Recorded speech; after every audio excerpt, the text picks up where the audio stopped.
Are you shopping for a mortgage? So the Today Show this morning had a segment where they said that if you're shopping for a mortgage, that you can save anywhere from $600 to $1,200 a year. Ultimately, what comes out to a very small amount of money for what could be costly mistakes. So the doctors are behind me for a reason.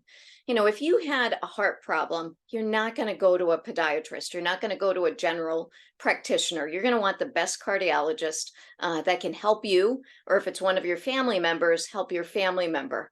And I've got two instances that have happened in the past where someone decided to choose an online lender who has amazing marketing and where they were completely given wrong products.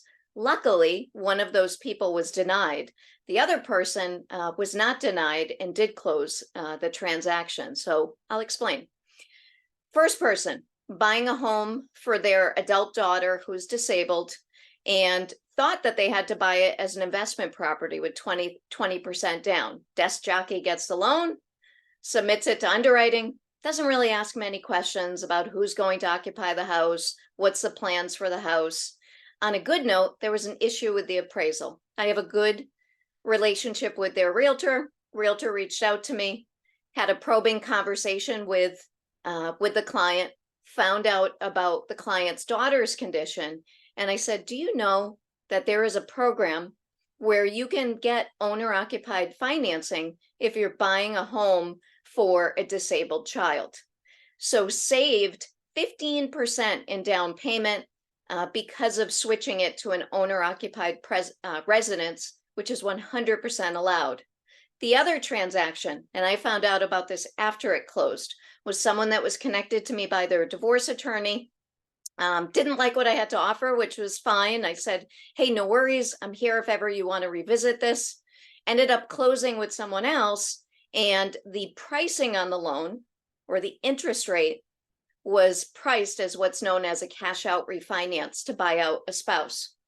When you're buying out a spouse of a residence, that is not a cash out refinance. It is treated as a rate and term refinance.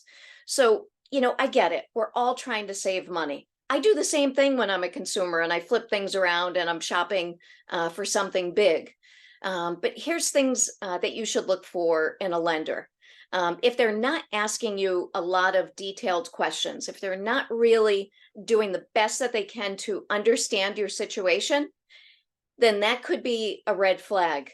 If they weren't connected to you by their realtor, that could also be a red flag. You know why? The realtors are the boots on the ground.